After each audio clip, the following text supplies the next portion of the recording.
বাংলাদেশী অভিনেতা অভিনেত্রীদের প্রথম ছবি নিয়ে আমার পূর্বের আয়োজনে আপনারা সবাই বেশ সাড়া দিয়েছেন। তার প্রেক্ষিতে আজকে সেই আয়োজনের দ্বিতীয় কিস্তি। আজকে আমরা দেখব বাংলাদেশী অন্য কিছু জনপ্রিয় অভিনেতা অভিনেত্রীদের প্রথম ছবি। প্রথমে যে অভিনেতার কথা বলবো তার নাম জসিম। নায়ক জসিম ছিলেন বাংলাদেশের অন্যতম জনপ্রিয় এক অভিনেতা। তার প্রথম ছবি ছিল দেবর, যেখানে তিনি ছোট্ট একটি রোল করেন। এরপর তিনি আরো বেশ কিছু ছবিতে অভিনয় করেন। কাল আশরাফ সাহেবের গোডাউন থেকে মাল নিয়ে সমুদ্রের দক্ষিণে M003 শিপের লোকের হাতে তুলে দেবে। মূলত ক্যারিয়ারের প্রথম দিকে ভিলেন হিসেবেই তিনি জনপ্রিয়তা অর্জন করেন। এর মধ্যে উল্লেখ করতে হয় দোস্ত দুশমন ছবিটির কথা, যেখানে তিনি ভিলেন হিসেবে বেশ জনপ্রিয়তা পান। তবে তিনি নায়ক বা পজিটিভ ক্যারেক্টারে প্রথম আসেন সকাল সন্ধ্যা ছবিতে। সেই ছবি থেকেই তিনি মূলত জনপ্রিয় এক অভিনেতা হিসেবে নিজেকে তুলে ধরেন, যা মুক্তি পেয়েছিল 1984 সালে এবং এর পরিচালক ছিলেন সুভাষ দত্ত। বাংলাদেশের আরেক জনপ্রিয় অভিনেতার নাম ওয়াসিম। আমি তোমারি প্রেম ভিখারি।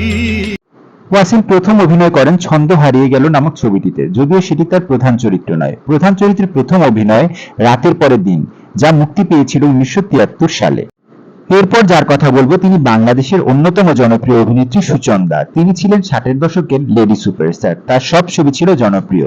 তার অভিনীত প্রথম বাংলাদেশী ছবির নাম কাগজের নৌকা, যা মুক্তি পেয়েছিল 1966 সালে।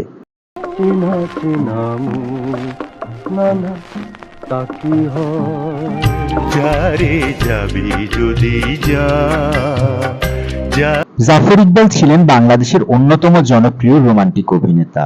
তার স্টাইলও ছিল সবার থেকে আলাদা, যে কারণে তিনি পেয়েছিলেন সর্বোচ্চ খ্যাতি। তার সাথে ববিতার জুটিও ছিল জনপ্রিয়। তিনি চলচ্চিত্রে আসেন মূলত 1970 সালে। তার অভিনীত প্রথম ছবির নাম আপন পর, যার পরিচালক ছিলেন বসির হোসেন। এরপর বলতে হয় অভিনেত্রী নূতনের কথা।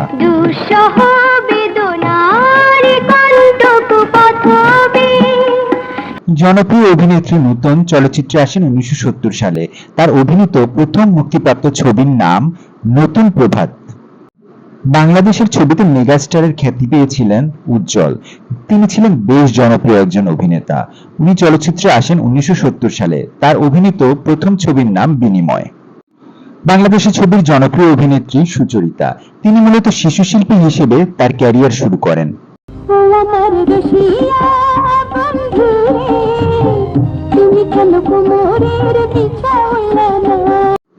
1969 সালে বেবি হেলেন হিসেবে তিনি বাবুল ছবিতে সর্বপ্রথম শিশুশিল্পী হিসেবে অভিনয় করেন।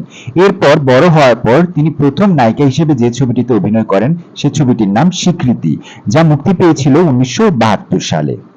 ড্যাশিং হিরো সোহেল রানার নামও থাকবে এই তালিকায়। তিনি বাংলাদেশের অন্যতম জনপ্রিয় অভিনেতা। তার আরো একটি পরিচয়, তিনি একজন মুক্তিযোদ্ধা এবং মুক্তিযুদ্ধ ভিত্তিক ছবি ওরা 11 জনের প্রযোজক। আর নায়ক হিসেবে সোহেল রানার প্রথম ছবির নাম মাসুদ রানা, যা মুক্তি পেয়েছিল 1973 সালে। এ ছবির পরিচালকও তিনি।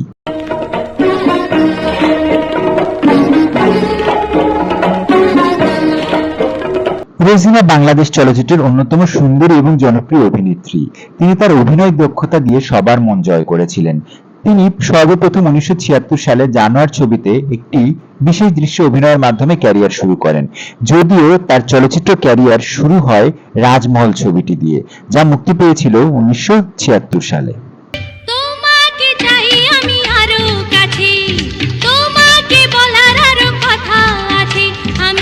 সত্তর এবং 80 দশকের অন্যতম এক জনপ্রিয় অভিনেতার নাম মাহমুদ কলি, যিনি ছিলেন উচ্চশিক্ষিত, সেই সাথে ছিলেন বেশ সুদর্শন।